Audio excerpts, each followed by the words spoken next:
Welcome in, welcome in, welcome back, Travis. We are live.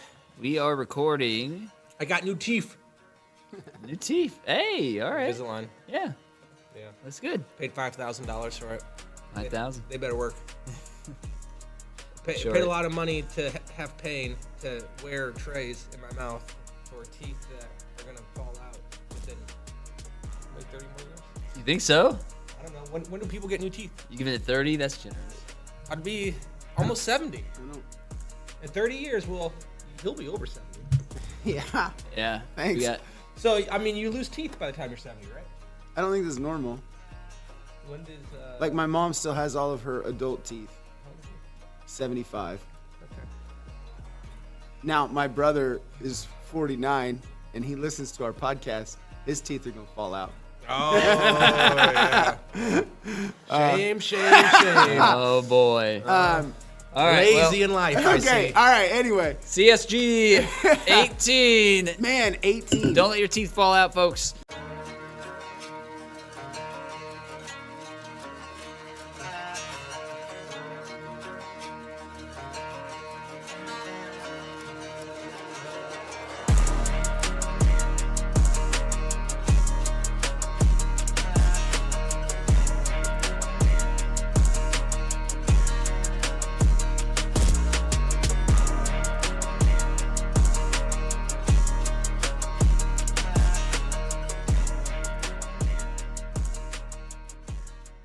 All right. Today, we don't have a ton to cover, but we do have some stuff All right, going all done. Well, that was great. Oh, Appreciate yeah. you guys. Have a good week. See you next Yeah, time. that'd be nice, wouldn't it? We have PSA getting a little funky. Some funky Getting stuff funky. going They've on been with funky, PSA. man. And then we're going to talk a little bit about some market movers. The Bulbasaur from the First Partners going a little crazy over the last week. And then we've got Chaos Rising dropping Friday, so we'll talk a little bit about Chaos Rising prices, how we think the singles might shake out, what the values might look like by the end of the day. And then we'll wrap it up with Tinker Time and call it good. So let's get into it.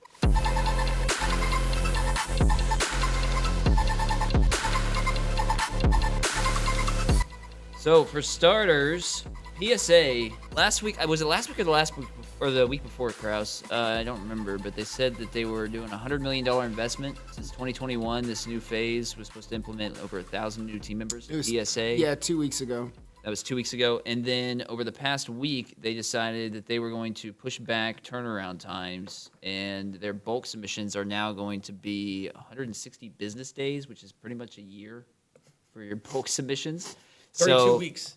Yeah, it's kind of like, do you want our decade plan, our century plan? We got century plus. Which way you want to go with this? Do you want to get this by your kid's 8th grade graduation, their high school graduation, or their Right. college graduation? So you wanna choose, donate man. some sperm and have it cryo froze for future generation of When the bubble pops, you get your cards back, and they're not worth Holy anything, cow. you know? Yeah, so anyways, let's jump into it a little bit. Well, here. that's 32 Thoughts? weeks. That's even through the lens that they are good at returning them on time. A lot of times they'll say, hey, 65 business days, and it's like, it's actually like 90. Well, and so Yeah, let's talk on that real quick because there's some things that we see where we try to keep our subs similar in like count of cards, not necessarily value or anything, but we try to send 20 to 40 cards every time we send it in, and when we do have multiple, we try to send them in, that we send at the same time. And looking through PSA account, we still have subs that we submitted in December that we haven't received back yet, where we have other subs that we didn't pay the upcharge service for, right? That we had maybe sent in April or March that have come back. yeah. And so there's generally some inconsistency. There is outside of the fact that you have efficiency challenges, right? Like if you had a giant log jam at receiving, then of course that's going to cost something. But when you get some subs that get it, you send 2 subs at the same time, one gets done and delivered in 4 months of real time and one is still processing. It's just like, man, what is... I've noticed too that there's phases of the work for the sub submission process internally that really delay the process. Whenever you have a card that gets delayed at like the research and ID level, like sometimes they'll just sit there forever. Also, if you get the email, the good email that says that you need to pay more money because your card graded at a higher level, that slows things down. And so there's probably a different department, right? Like the people who take those slabs off the conveyor belt, if you will, to send them out. If you've got to uppay, they probably go to some other department. They probably hold on to those. And so, yeah, there's just a lot of things internally. So this says that the Super Express service level has seen an outsized increase in demand, and that service is going to see a price increase from $299 per card to $349 per card now for the Super Express.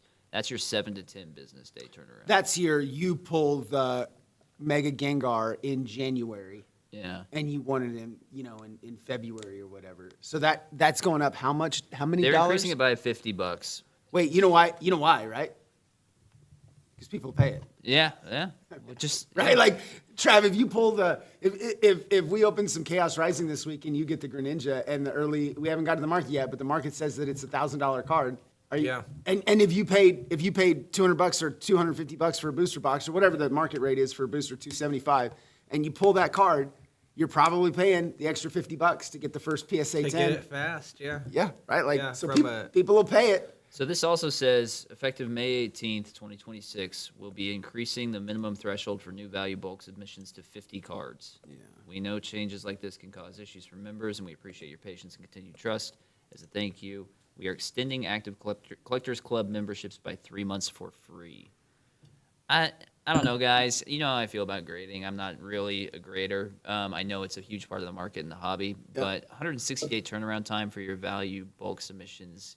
Value Plus is 60 to 80 business days. Their next one up from that is Value Max, 40 to 50. 40 to 50. So that's 8 to 10 weeks of just straight business operation times. What's the price per sub on that one? $65. $65? Per card. Okay. You ever been to Universal Studios? No. This is Fast Pass, baby. Fast You're Pass, paying for VIP. the Fast Pass. Yeah. But I'm okay with the Fast Pass. I don't like that it costs more money just because the card is more valuable. Yeah, that's. I mean, the level of work is the same regardless of it. You can make the argument that, well, now that this is a more expensive card, we got to insure it for more on the way out. That should be like a transactional insurance upcharge. But basically, to tie it to the perceived value is really poor, in my opinion. I always agree. hate that.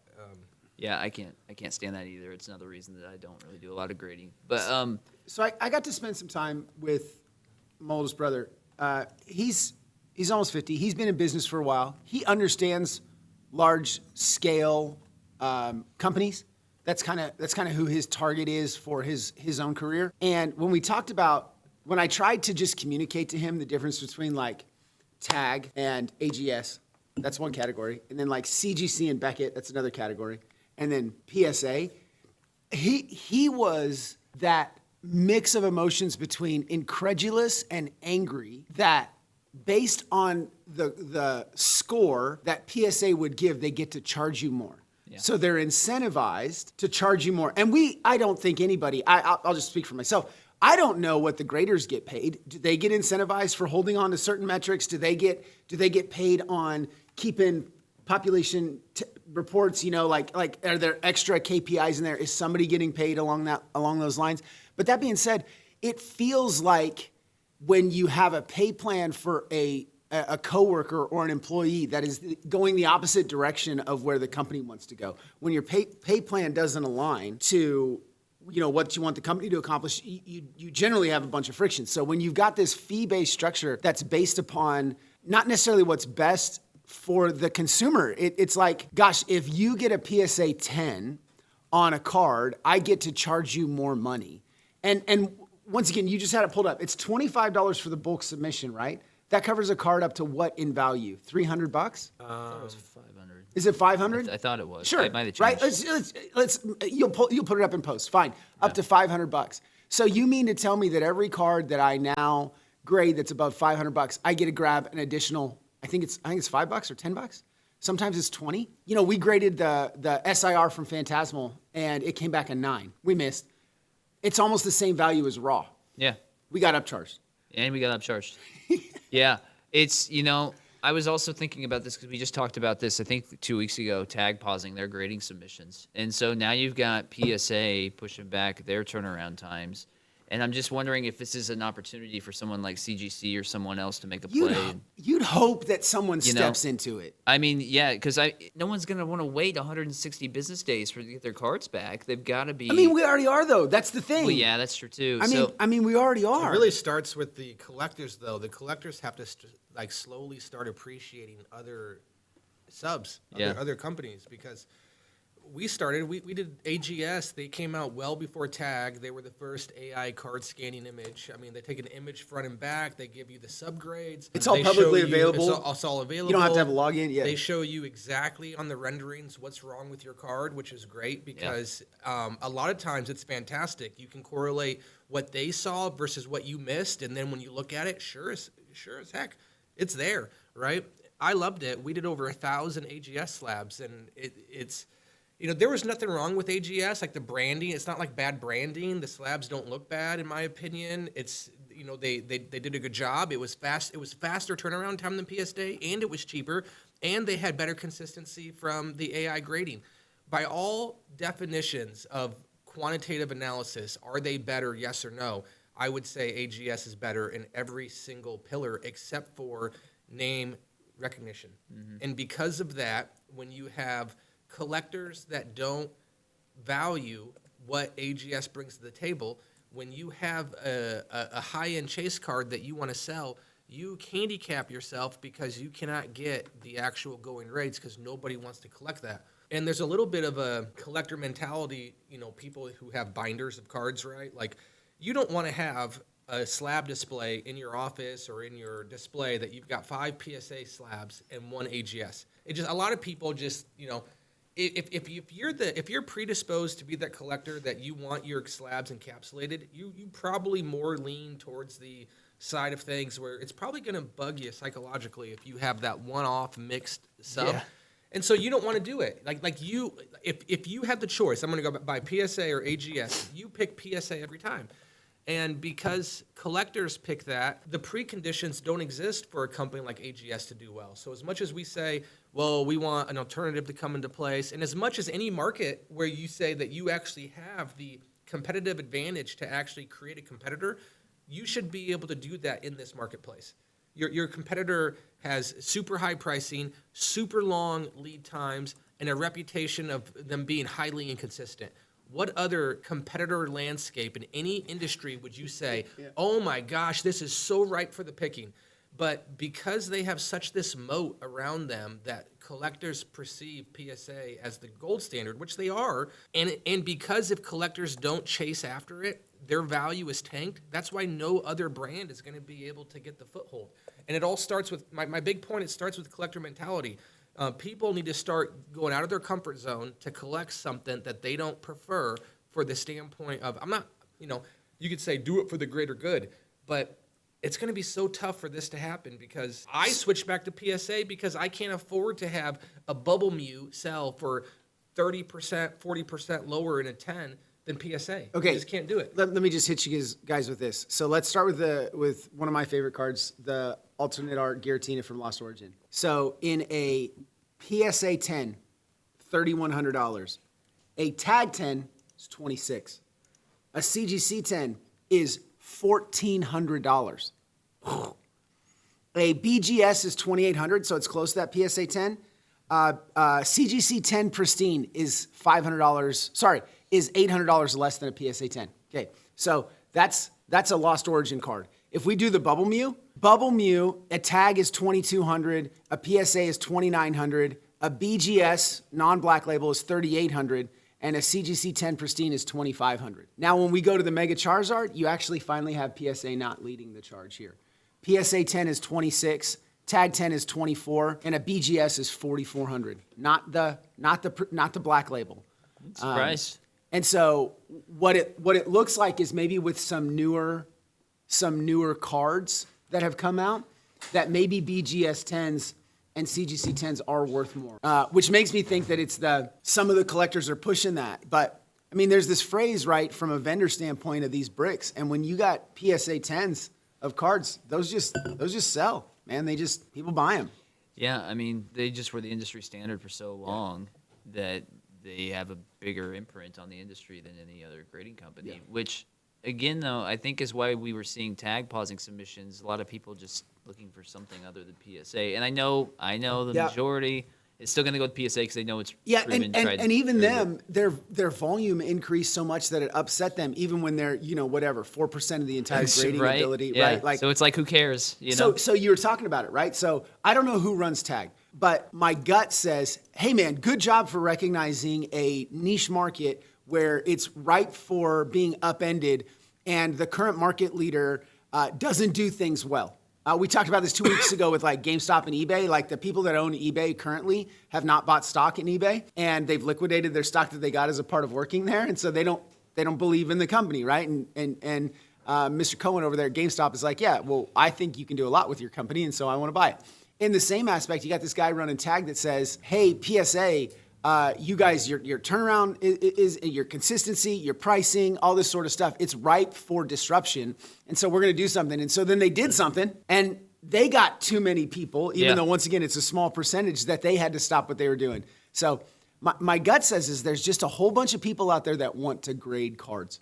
Yeah, I think you're right. You guys, I told you guys that we're going to start bag.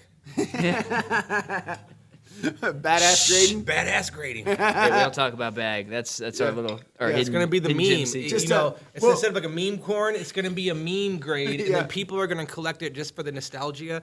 I'm going to go and have Kabuto King be our first brand influencer. Exactly. I'm going to have Sakara's Card Shop be our second influencer. You get 13 out of 10. yeah, You get I was a gonna 16 say, out of 10. our grading- If you're really lucky, you get a 78 out of 10. Yeah, our lowest is 6-7 out of 10. 6-7 out of 10. I think just for the comic of it, people would I think it would be popular just because it's like, dude, this is just culture. It's Yeah. just- I got Glassdoor pulled up for you people that are curious about what companies pay and what positions pay. Glassdoor is a company that were bought by Indeed. They have user-submitted reviews for salaries for companies that they work at. Right now, collectors for the research specialist, there's been 14 salaries submitted. It's ranging from $42,000 to $70,000 a year, and these are the research specialists that work for PSA. Hourly, $19 an hour. Several people, $17 an hour, 19, 16 to 18, 22. And so these are people that work there for 1 to 3 years. They go and they tell the world what they were making. Yeah, I And don't so- think, as far as I know, I don't think they get commission or anything based on grading or speed or anything. There's a quota they have to hit. Sure. My gut says somebody in that organization is getting paid percentages off of KPIs. Yeah. And we No, don't know somebody what is. Yeah, we don't know what the KPIs Yeah. are. Right? Yeah, you're right. All right. Good. So let's jump to this Bulbasaur.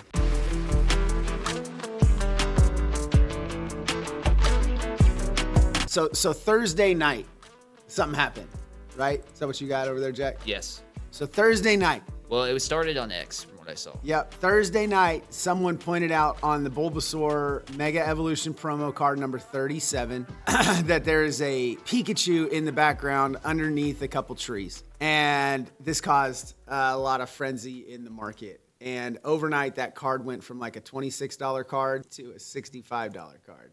Yeah, more than the Charmander, which is interesting because Charmander was like the most expensive one in all the first partner promos. But yeah, And overnight, then it popped the box. So Yeah. the box went from being like in the mid, I don't know, market price, mid 40s, maybe low 50s, popped it all the way up to $70.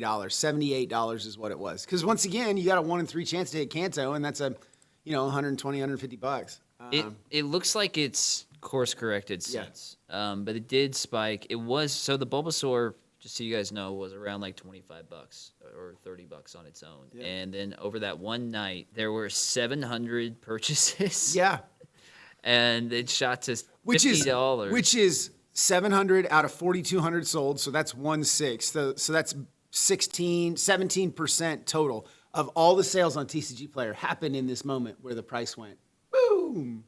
Out of nowhere. And now since it's dropped back down to 37. This is like the third market manipulation topic we've had in the past 3 weeks between the Charizard, Gengar, and now this Bulbasaur.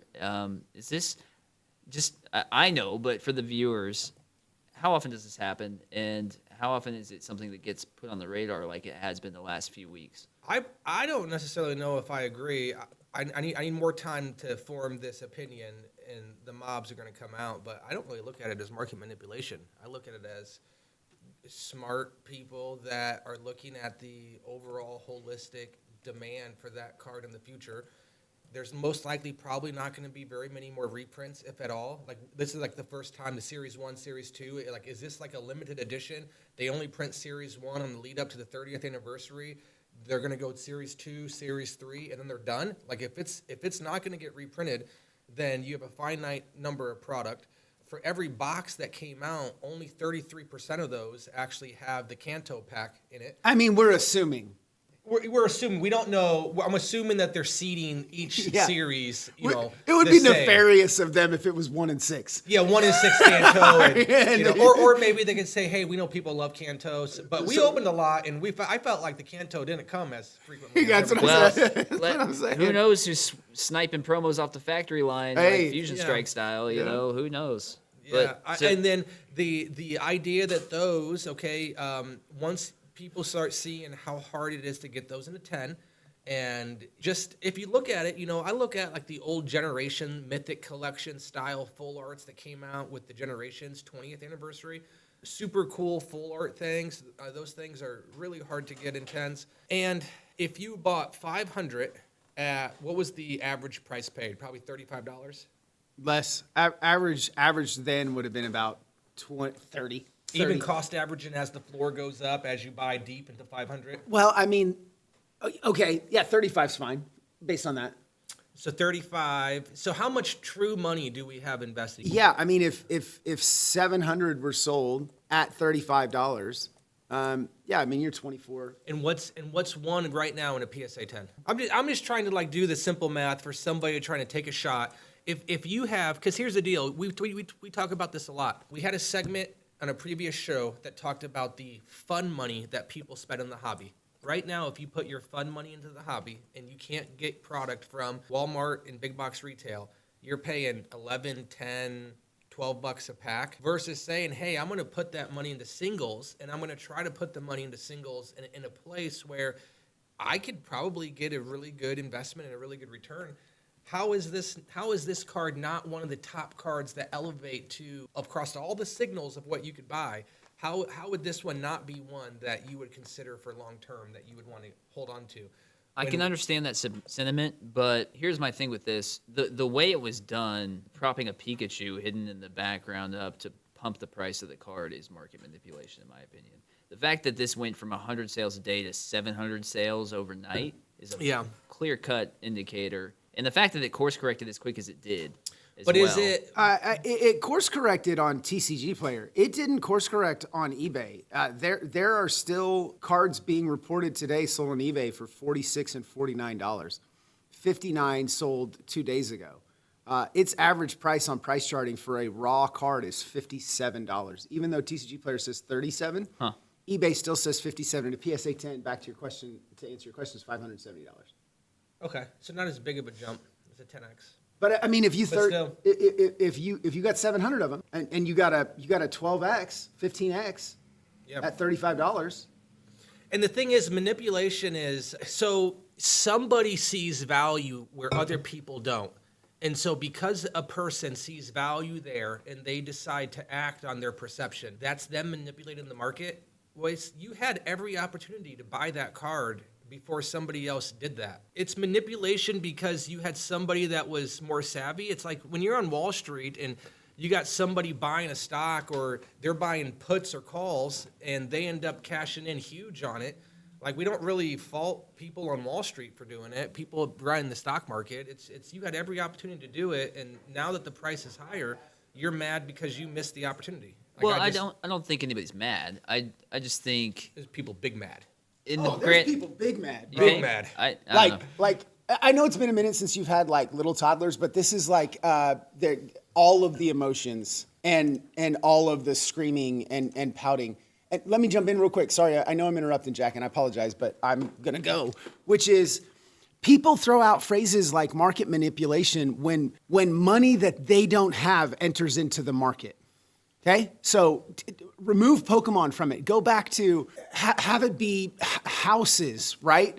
You want a house, but someone's willing to pay more. Well, they're an idiot, right? Like it's never just the market, right? This is what the market does. And Pokemon has evolved so much in the last 18 to 24 months, the market has, that now instead of attracting people that have $300 or $400 of disposable income, you have people that have $30,000 to $40,000 of disposable income, or you've got people, this is a for real instance that happened inside of the store. We had an individual come in who has invested wisely in the last 40 to 50 years and said, hey, I want to put X amount of money into this business.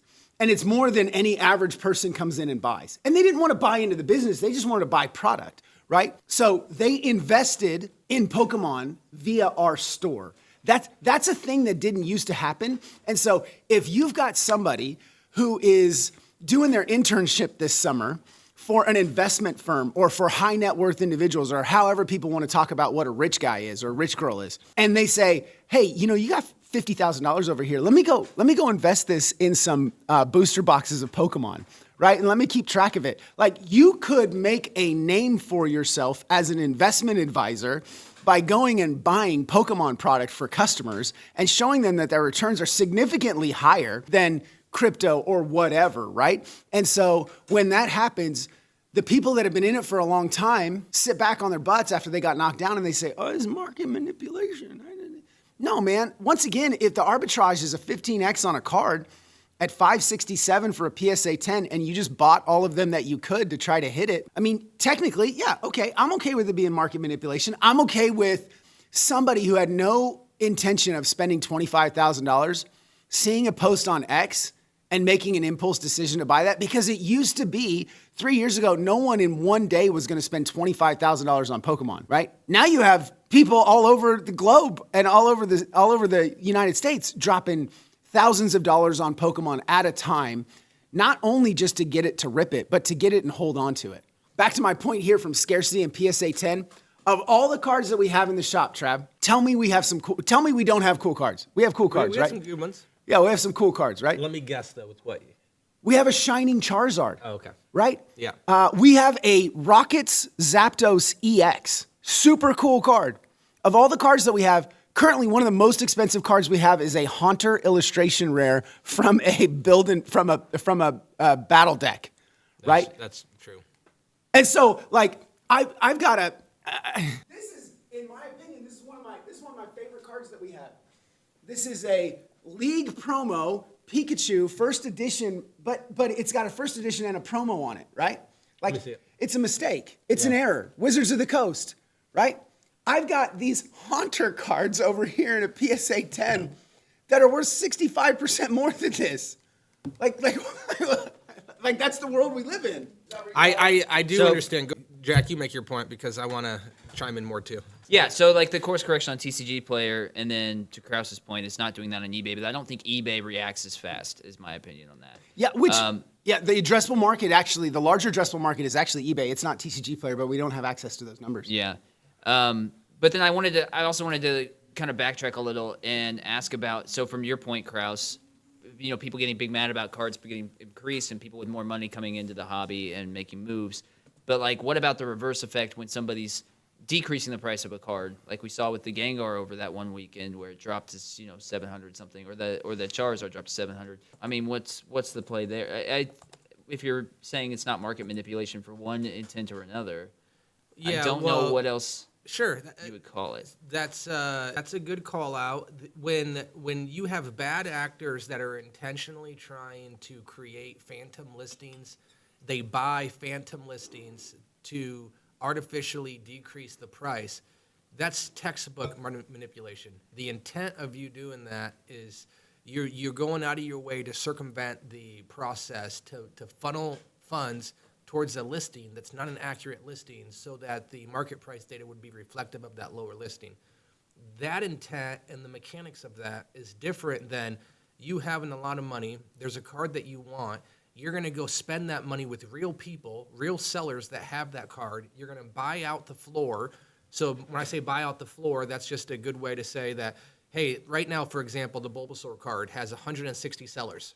There's 372 for sale, 160 sellers. If I was to buy out the lowest 100 sellers, take the current sellers from 160 to 100, the floor would move from, right now it's $44. It would probably move to like $55.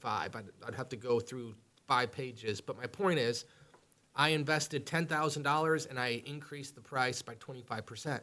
When I spend that money, I'm not a bad actor. I'm not doing something intentionally malicious. I'm not funneling my money to a fake listing to decrease pricing. I'm actually spending money at scale with 100 extra sellers that are saying, hey, I have this card for X price. If you buy it from me, I will give it to you. So Two totally different things. Why did you do that? Why did you decide that was the card you wanted to spend the money on?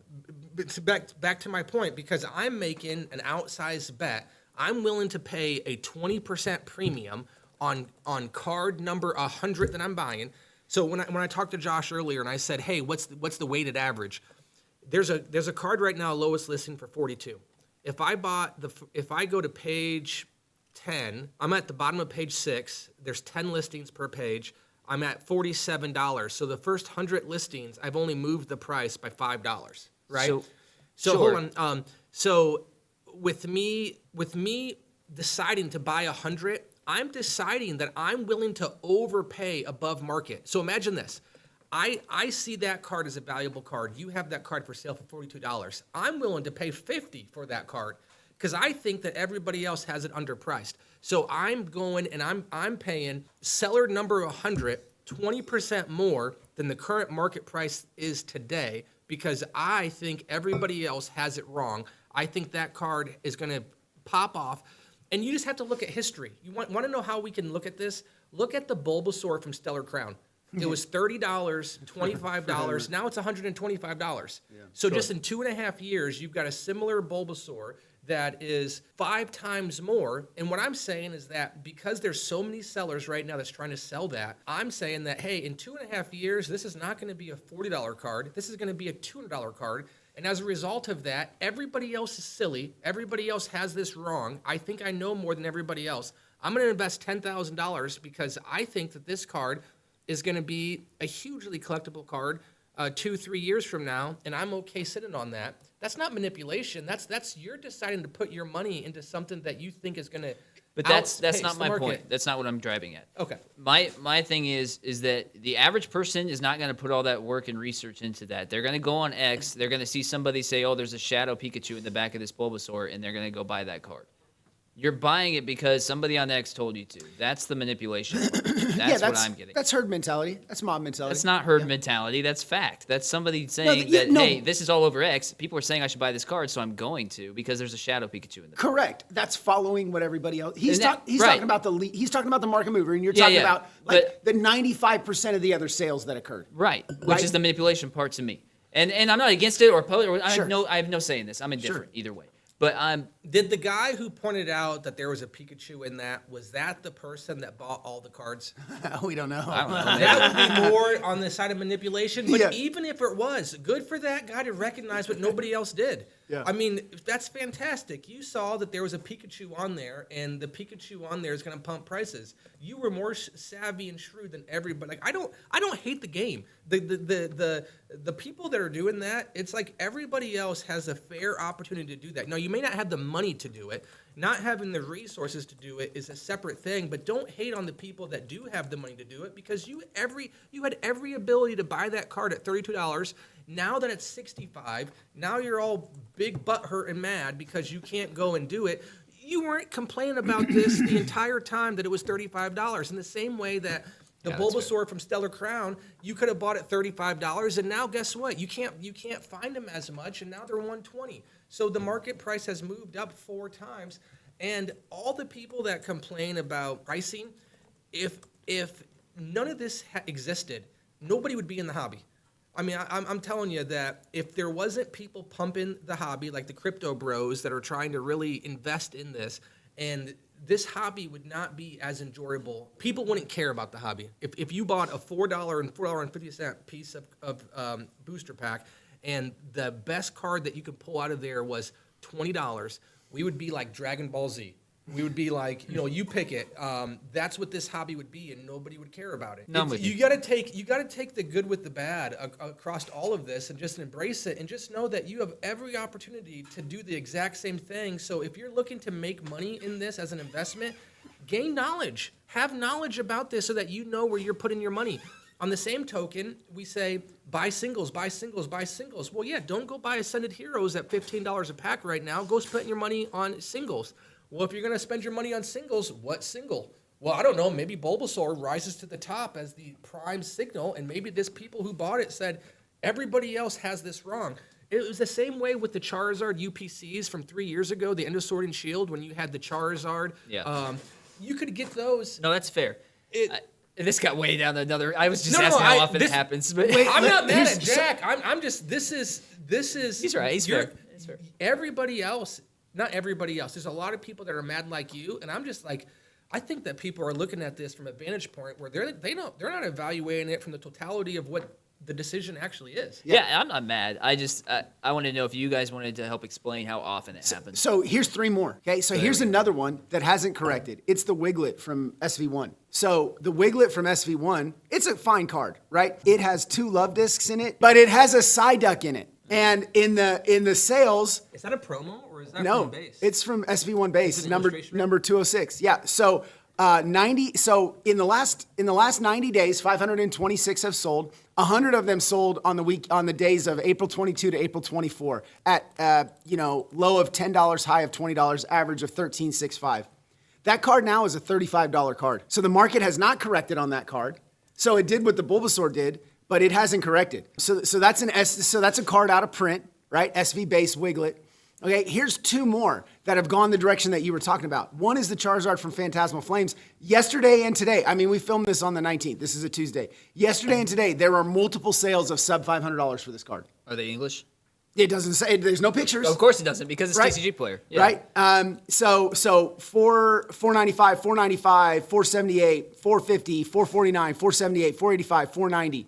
And Interesting. the market price right now for that card is $732. Most recent sale is $791. The Mega Gengar, the last 2 sales are $1,500 and $1,400, and then before that, $460, $485, $600, $329, $485, $600, $489, $479. So people are actively trying to drive down the price of those cards, which for me in my head, if I was nefarious, what I would try to do is I would try to sell a whole bunch of them at $500. When the market drops to $700, I buy them all, and then I list them all at $1,400 because that's basically what the Gengar is going for. I'm fascinated in stuff like this. I could talk for 5 more minutes. Jack's gonna get mad, so I think I'm gonna pause on my next point. Yeah, but there's 4 cards. Yeah, then. you're right. The Gengar is down to 1,000 TCG player now. That's wild, They're- man. They're they're- at it again. There are 4 cards. There's the 2 big hits out of Phantasmal Flames and Ascended Heroes that have people are listing, and then TCG Player is recognizing it as a sale, and it's affecting their algorithm for what the average price is going down, right? And so then if we see a big buyout coming, then I mean those 2 things make sense. And then there's 2 others that went the opposite direction. One is this X post about the Trikachu in a Bulbasaur card, and then the other one is this Psyduck in a Wiglet illustration rare. And the Bulbasaur corrected. The Wiglet has not. The Wiglet has effectively tripled in price. That's a good point. That's interesting. Because you know why? Nobody cares about Wiglet. Yeah. Or it didn't catch an X post or Yeah. whatever the case Yeah. may be. You know what that also goes to show is that across the entirety of the illustration rares, special illustration rares, all of the awesome artworks that we got, there's so much to consume. Like as a normal collector who owns a card shop that's in this hobby, I didn't know that Pikachu was in that Bulbasaur. I don't look that close enough. I'm not a ripper. You know, like Dalton who rips packs all day for a living. He probably can go through and he probably has a little bit more exposure to what's in the artworks because he actually gets his hands on them all the time. I don't do that. The fact that from Scarlet and Violet, you're 2.5, 3 years removed from that set having came out, and you're still finding cool artworks that I'm going to call them the mob, just the general consensus of people missed. That's really cool. It's cool that there's that much optionality in the hobby that you can still find good artworks. And there's just too many things to collect. And so I've been at home trying to figure out how to cull down and kind of reduce my personal collection. And I have a really hard time because there's like 50, 60 items that I still want that I don't have. And there's other items that I have that it's like, I don't know if I want to get rid of that. Yeah. I feel that, babe. And there's still a whole lot of other stuff that, like, I don't. Yeah, no, I'm with you. All right, let's move on. Let's check out Chaos Rising real quick. I just want to take a look at where the market is on these cards, pre-sale, and then we're going to jump into Tinker Time. So we'll move a little quickly on this. So just so you guys know, Mega Greninja currently at $600 SIR on the pre-sale market. You've got the gold Mega Greninja at $400 And then after that, it's a cliff. You've got the Cinchino SIR at 129. We've got AZ's Tranquility Trainer SIR at 120.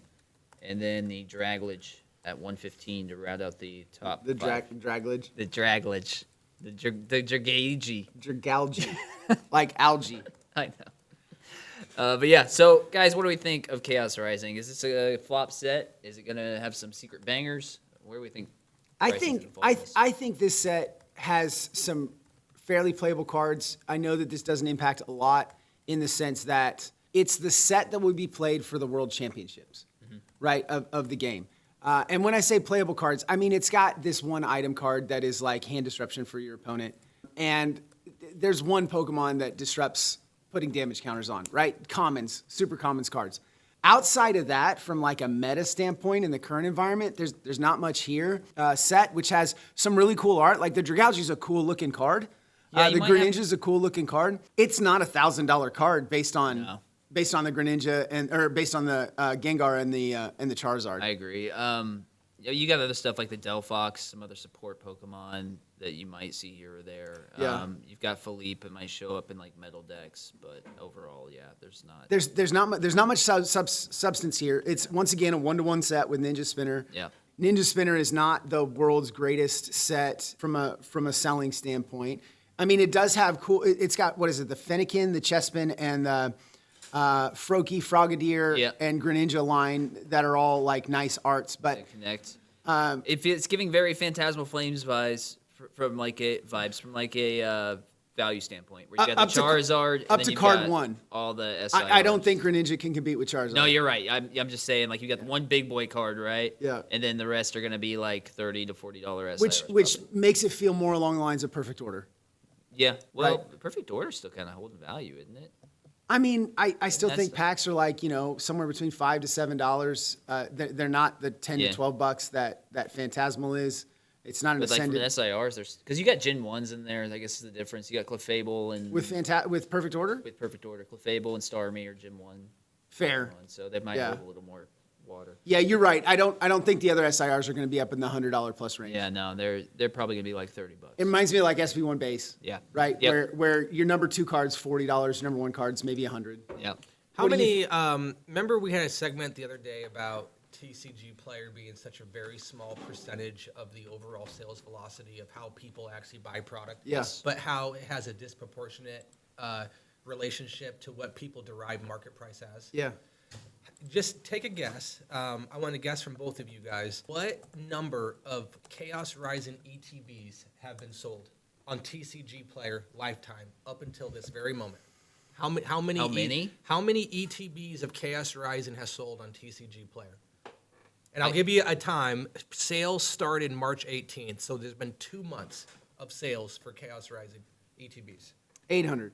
800 total ETBs from Josh is what he's saying. Well, there's booster boxes. No, so I'm just, people are- honestly, booster box would be enough. Give me your ETB and booster box number. Booster box is going to be in like the 3,000 to 4,000. Yeah, I could see. I was gonna say like 5,000 booster box, and then I was gonna say like 1,000 ETBs. Okay, so for ETBs, 3,000 ETBs Jeez. have sold.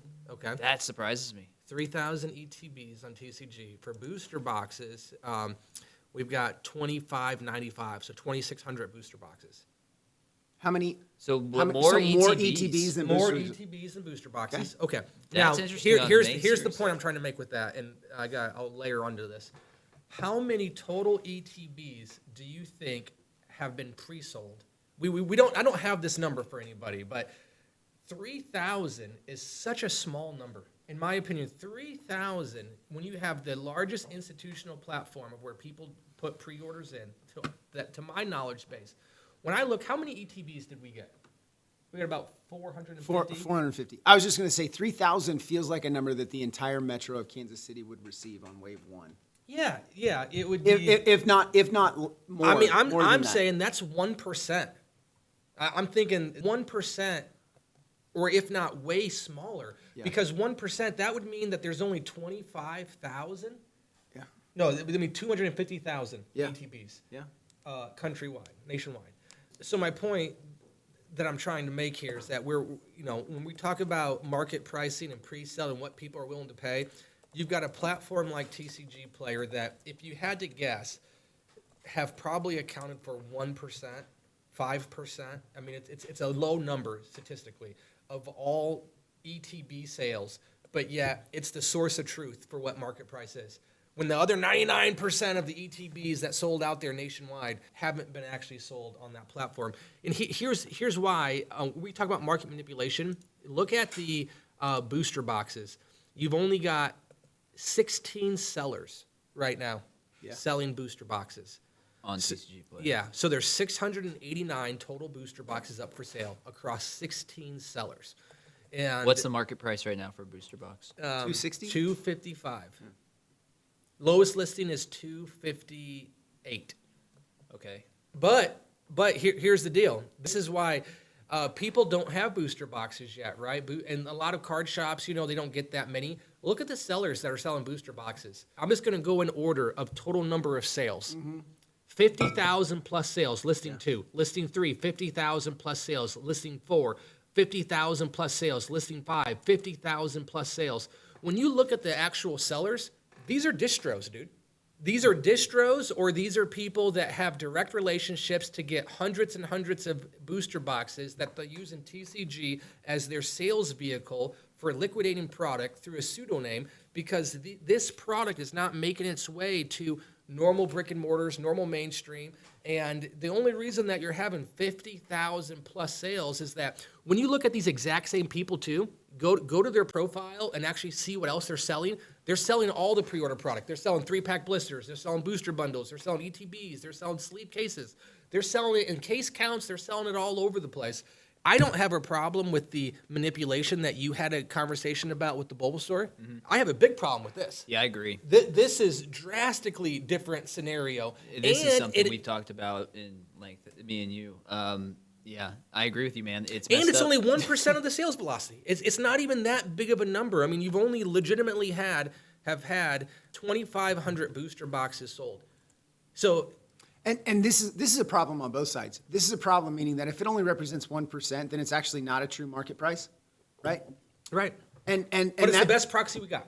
That goes two ways. That means that if you have all these people that are trying to sell and the demand is only there for 25,000 for only 1%, if the demand is there, then the price adjusts accordingly. But if you have too many suppliers, then the price is going to get decreased prior to it. So I'm not saying this for everybody to get all up in arms and pitchforks and come storm the castle, but it's like, oh, so the market price for things is actually on pre-sales when you have a limited amount of sellers is actually probably higher. People are actually probably willing to pay more for the product, but because there's enough supply that people are out there undercutting each other on the values. People would be willing to pay more, but the challenge is right now is that you've got 4 distros that have 50,000 plus sales that compete with one another for lowest listing to get the pre-sale on a sales economy that only has 29 daily sold. Yeah. So if you just do the math, if you're a distro and you're sitting on 10,000 booster boxes to send out to all of your customers, and you know that you can sell that for $250, but you only can get 29 sales a day on a marketplace where you're competing with 4 of the distros, right, that also have 50,000 people, and the only way you're going to get that sale is to be 1 penny lower than the next guy down the chain, and so you're having to constantly update pricing. You've got very few people with all the pre-order supply that are competing with each other to get the sale on a product that when the release comes out, they're still going to have a lot of leftover. Yeah. So here's what happens in the distro space.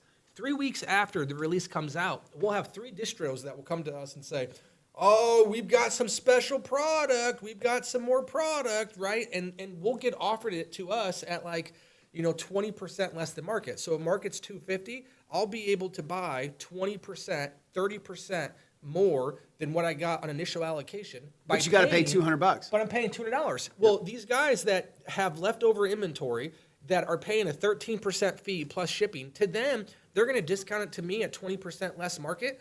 But I'm going to be able, they're going to get about the same money. Yeah. And it's just going to funnel to me. And so we talk about the bubble in the economy. Think about this for a second. Pokemon is not as fungible as people think it is. Yeah. If you're looking at the number one sales velocity platform, and if I had 10,000 booster boxes and I had to sell those tomorrow, the biggest platform that I know where to go to is only getting 29 sales a day. Mm-hmm. How am I supposed to sell 10? I'm just making up a number. Yeah. At scale, if you had every collector decide that I'm just selling my Pokemon right now, a bubble would crash harder than anything imaginable. If you just had 2% of the people that had something want to sell it, there's not the place to liquidate it. Okay, I'm going to do this. I'm going to try to do this in less than a minute. Class, economics. Let's go back. Let's go back to like 5-6 years ago. NFTs were a thing. They were having parties. They would have the Bored Apes up there, and people would bid on them, and it would be millions of real dollars transacted to own this piece of digital property. And Trav, do you remember what, generally speaking, the problem with NFTs were?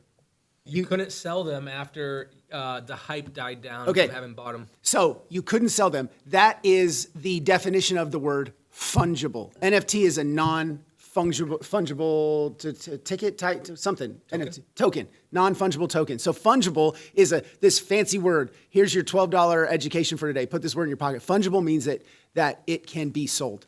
And so at a card show, a PSA 10 Moonbryon is more fungible than cash, because people want that card more than they actually want the cash, right? But a PSA 7 illustration rare from Shrouded Fable is not fungible at all, because why? Nobody wants a 7, especially if it's a CGC. Nobody wants a CGC slab, right? Even if there is some value ascribed to it by some third-party market. Back to Gengar. If you had a 480-page of the cool Gengar binder full of those SIRs, it's not worth 480 times $1,000. Because you have to be able to sell it for it to be worth something. A thing is only worth what someone will pay for it. So, class, 1 minute, according to my computer. Fungibility impacts the market. And so when you have less than 1% of the market being moved, this should be some level of a indicator that not the bubble's going to pop or any of that, that you I'm selling all my Pokemon tomorrow. This bubble's popping. that you should make sure that you're divested. Right? Or you're only collecting the things you want to collect. If you have in your possession 10% of the entire PSA 10 population of anything, you should probably be a little bit worried if that count of those PSA slabs is over 20 or 30. If you're trying to corner the market on unlimited base set Charizards and you own a whole bunch of them, your ability to get rid of those is difficult. The more you have, the harder it is to get rid of scale. Because if you were to get rid of them on a third-party marketplace, everyone that you sell, someone has to pay less for or more for, right? Because of how averages work. So, okay, anyway, class Heads over. off to Professor Krause. Yeah, there you go. All right, what time is it, boys? Oh, is it our favorite time? Trev? What time is it? Happy time. Is it happy time? Tinker time. Tinker time! Tinker time! Let's go! All right.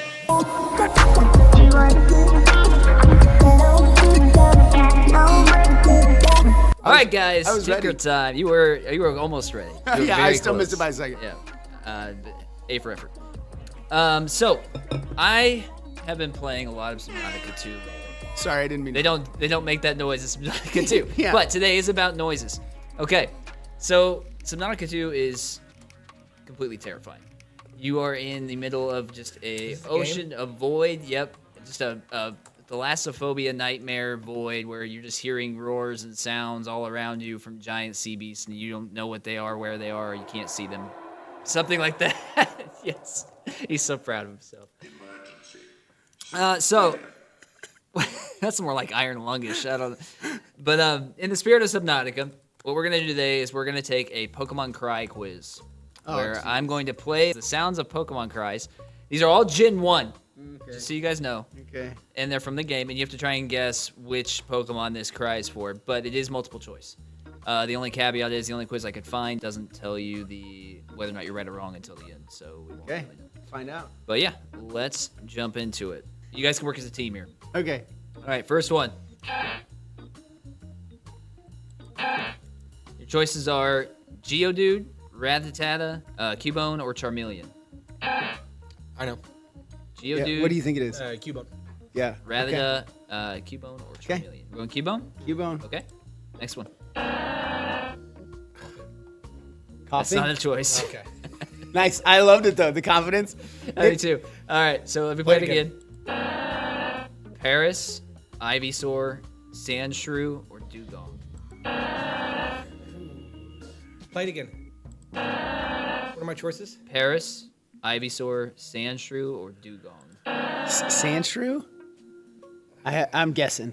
I'm gonna go Dugong. Dugong. I Okay, think I'm it's with it. Dugong. D. Yeah. I'm fine with it. All right. Next one. Trio. Spearow, Lapras, Venomoth, or Clefable?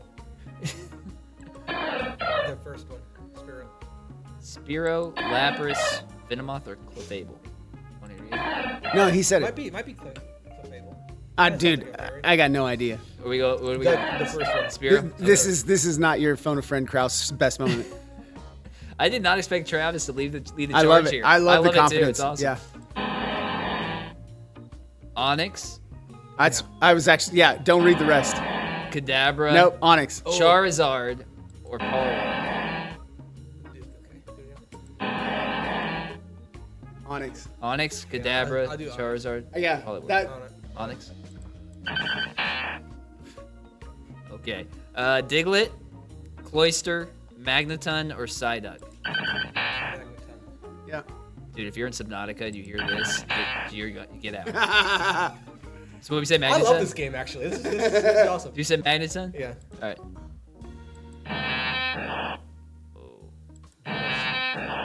Mewtwo, Metapod, Weedle, or Executor? What are the choices again? I mean, Mewtwo, Metapod, Weedle, or Executor? Metapod. That's his hardening skill. What do you think, Kraus? Metapod? All right. Kraus isn't even playing, bro. Come on, man. Tauros, Eevee, Kabutops, or Ponyta? Ponyta. Pony, yeah. I would go with All right. Are we doing the whole Pokedex? No, there's 10 of them. We're on 8. We're on 8 to 10. All right. Ooh, I think I know this one. Voltorb, Eevee, Graveler, or Charizard? Graveler. Voltorb. That's. I think that's Charizard. Okay.